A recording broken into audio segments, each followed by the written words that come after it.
अस्सलाम वालेकुम रहमतुल्लाहि वबरकातुहू। अज़ीज़ तालबात, कैसे हैं आप सब? बेटा, आज हम नज़म हमद की तीसरी क्लास में हाजिर हैं आपके साथ। और मैंने आपको बताया था कि आज हम मशकी सवालात करने का तरीका आपको बताएंगे कि कौन कौन से मशकी सवालात किस तरह के दिए गए हैं आपको। पहले मैं आपको नज़म हमद से रिलेटेड तमाम बातें बता चुकी हूँ, तो आज हम मशकी सवालात की तरफ आ जाते हैं। पहले इसमें मश्क में जो आपको दिया गया है वो लिखा हुआ है पहला सवाल कि सवालों के जवाब तहरीर कीजिए। तो बेटा, जैसे मैं आपको पढ़ के बता दूं कि पहला सवाल जैसे ये है कि नज़म में छत से क्या चीज़ मुराद है। ये 119 सफ़ा पे आपकी किताब में मौजूद है। तो आप इसमें छत की हेडिंग डालिएगा, छत से मुराद की हेडिंग डालिएगा और लिखिएगा कि नज़म में छत से मुराद आसमान है। ठीक है। इसी तरह आप बे जीम दाल है, बे जीम दाल और है में क्या है कि हम के दूसरे, पांचवें और आखिरी शेर की वजाहत कीजिए। तो बेटा, मैंने आपको इससे पहले वाले लेक्चर में आपको तमाम अशार की वजाहत की थी। आप उस अशार को गौर से उसकी वजाहत को सुनिएगा और उसे रजिस्टर में लिख लीजिएगा। ठीक है। अब जो दूसरा सवाल है उसमें लिखा हुआ है कि इस हमद का मरकज़ी ख्याल बयान कीजिए। इस हमद का मरकज़ी ख्याल बयान कीजिए। तो मरकज़ी ख्याल के लिए मरकज़ी ख्याल का तरीक़ाकार बेटा मैं आपको बता दे रही हूँ। पहले आप हवाला शायर लिखेंगे। हवाला शायर में आप लिखेंगे कि नज़म हमद के शायर इस्माइल मेरठी हैं। और दूसरा तारुफ शायर लिखेंगे, जो कि बोर्ड पे मैंने आपको यहाँ पे लिख दिया है कि बोर्ड पे दर्ज है।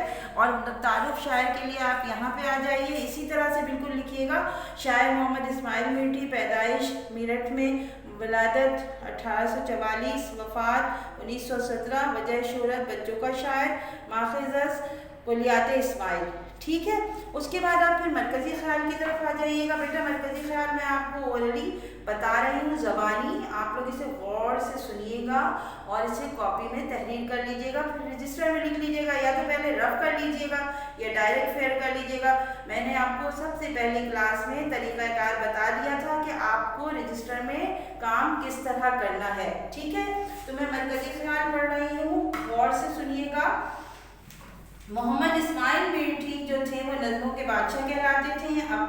अपनी इस हमद में उन्होंने ये बयान किया है, ये बताया है मरकज़ी ख्याल होता क्या। मरकज़ी ख्याल किसी भी नज़म का पैगाम होता है जो कि शायर हमें देता है। ठीक है।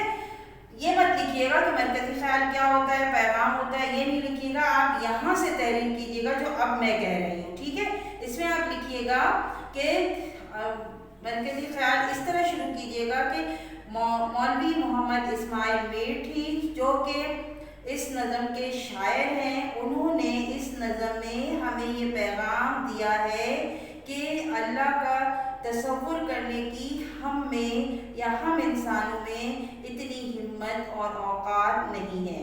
इसने आसमान जैसी छत और चमकते हुए तारे बनाए हैं जो उसी के हुक्म के ताबे हैं, तकदीर से बंधे हुए हैं। वो ना अपनी हुदूद से आगे बढ़ते हैं और ना पीछे हटते हैं।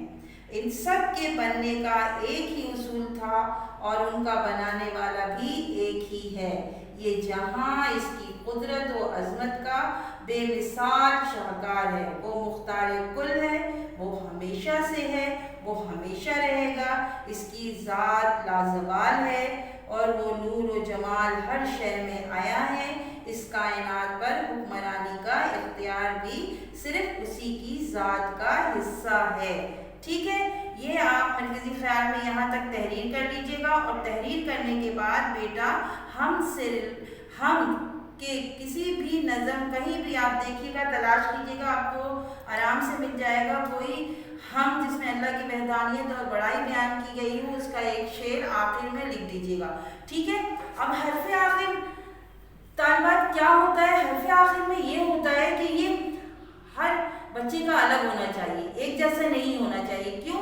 क्योंकि ये आप अपना ख्याल लिख रहे होते हैं, आप अपने बारे में लिख रहे होते हैं कि इस नज़म को पढ़ने के बाद हमें ये सबक हासिल हुआ। ठीक है। तो आप हर्फ़ आखिर में ये लिखेंगे कि जैसे मैं एक जुमला बता दे रही हूँ, आप इसको अपने ही अल्फाज में करके लिखिएगा, पूरा का पूरा मेरा जुमला मत लिख दीजिएगा। ठीक है। क्योंकि ये अलग होना चाहिए। जैसे आप इसमें लिखिएगा कि इस हम को पढ़ने के बाद हमें ये सबक मिलता है कि दुनिया अल्लाह की बनाई हुई है और हमारी अक्ल जो है वो बहुत कम है।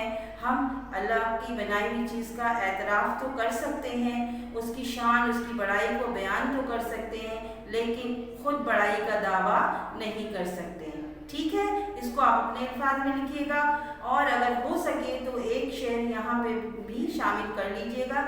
اس طرح آپ کا مرکزی خیال جو ہے وہ مکمل ہو جائے گا۔ اس کے بعد ایک سوال اور ہے کہ خالی جگہوں میں مناسب الفاظ لکھیے۔ ٹھیک ہے، خالی جگہوں میں مناسب الفاظ بیٹا آپ خود سے پڑھتے جائیے گا، وہ اشعار سے ہی دیے ہوئے ہیں اور آرام سے آپ کر لیں گے، آپ کو کوئی مشکل نہیں ہوگا۔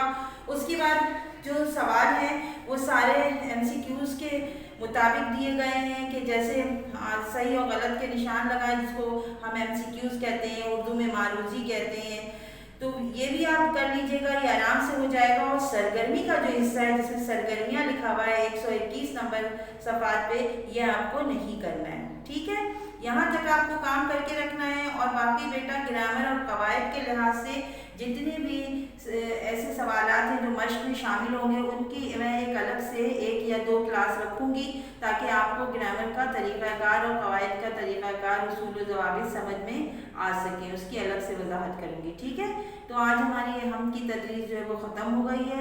انشاءاللہ تعالیٰ اگلی کلاس میں ایک نئے سبق یا نئے نظم کے ساتھ حاضر ہوں گے۔ اللہ حافظ۔